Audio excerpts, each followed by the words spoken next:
The crazy penguin teaches you limits. NickSnoob.com.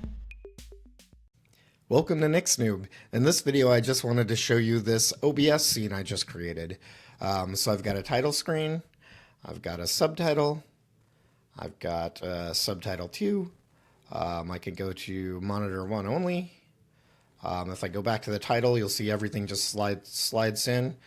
Go back to monitor 2.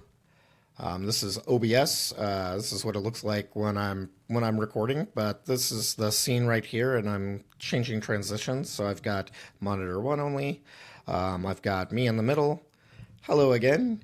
Got me in the lower left. Me in the top left.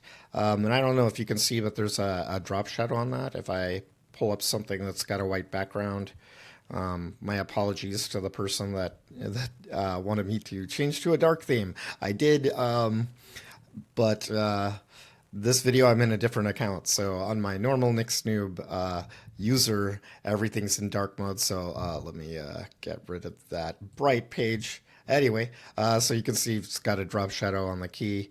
I can put me in the top right. And that's basically it. So if you'd like to learn how to make OBS scenes, let me know. I'd be happy to create some videos on that. And make sure you like and subscribe so you don't miss those videos. You can subscribe by clicking nope, that's the wrong way, right down here. And then next video recommendation from YouTube will be right up here. See you in the next one. Thanks for watching. Bye.